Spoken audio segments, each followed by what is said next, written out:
So this will be a walk of paddock 3. The pigs were moved off of paddock 2 today.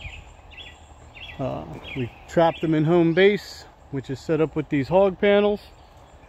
And then I'm able to uproot all the fencing and run new fence. And ever since the Great Pig Stampede, we are now running 2 fences. So I have the Premier One hog net, and then I run a single strand of hot wire on the inside. Both are at least 8,000 volts. So any pig that wants to challenge the fence is going to have to be very motivated. And since we did this, we have had no escapes. I used to say since we had this net, we had no escapes, but this year that was not the case. This dirt strip was the remnants of an excavator project we had to run water line. So the pigs can't entirely be blamed for this dirt, but they do keep anything from growing back because it's, you know, a heavy use area that doesn't get rotated off because it's their pathway to all the other paddocks. So paddock 3, we'll just do a complete walk through the woods here.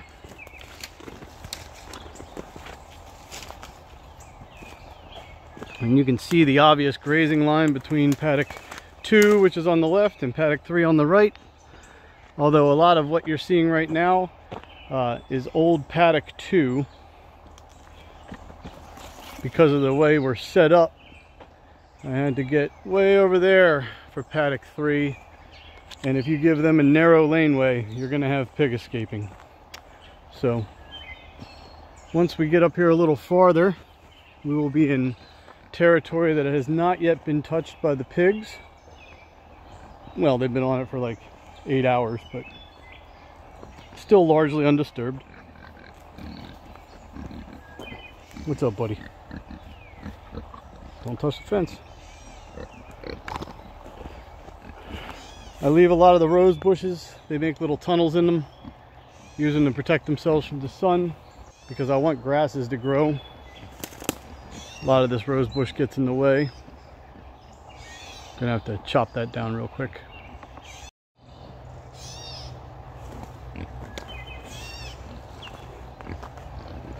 Remnants of their former mud holes.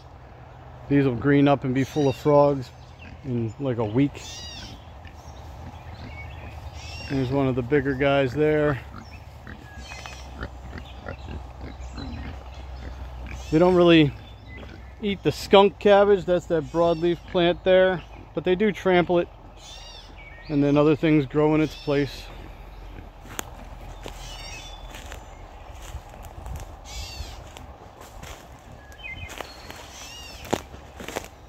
This paddock here is a larger one. It's got a 700-foot perimeter, so close to maybe a third of an acre in size. Overall, hardest part is busting this fence line through the woods. You can see what it looks like now.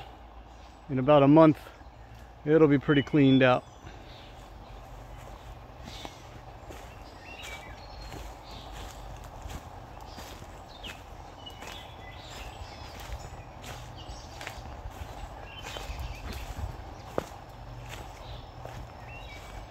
A lot of old rotted logs and things that they'll rip up.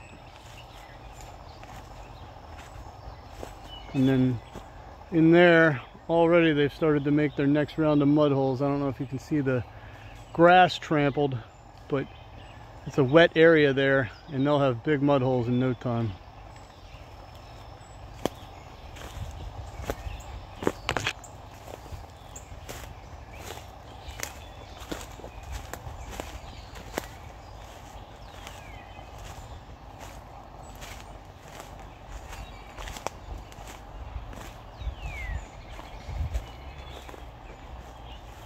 A lot of downed ash trees.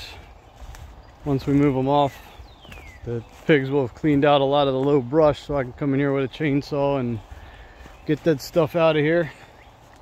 We'll burn it in the winter and more will fall next year. And the corner of this paddock goes through a little bamboo hedge we have. The pigs don't really eat the bamboo from what I can tell. So it does provide shelter for any deer that want to stick around. It's been my experience that deer don't like pigs very much and they kind of find somewhere else to go.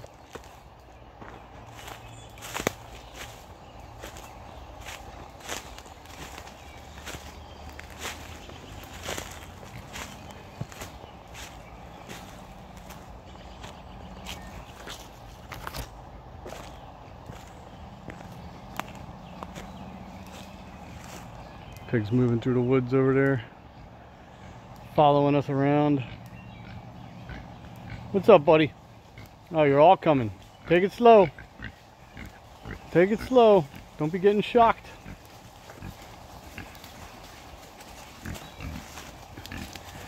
They behave a lot like dogs. Always curious. Want to see what you're doing.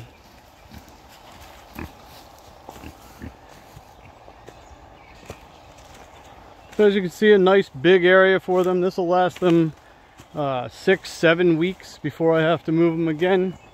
There's 12 pigs in here. They're probably about 180 pounds right now, 160 pounds on the smaller ones. There's the hydrant I had installed.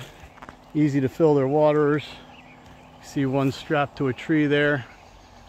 And then I use this style feeder off of YouTube. It's Farm Builder is the YouTube channel.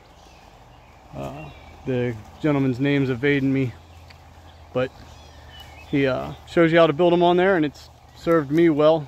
It costs about $300-400 bucks to make, and that's way better than $3,000 for a commercial style pig feeder.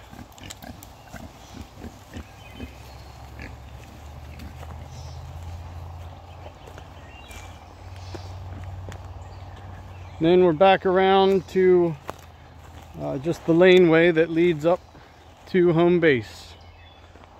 So this area won't green up till spring next year because it's going to receive constant traffic. That's my original pig feeder from 2 years ago. It's only useful when they're tiny little piglets. Right now you'd only get like one on each side and they would be fighting constantly. But that's paddock 3. You can see how much greenery there is for them to eat and trample and explore.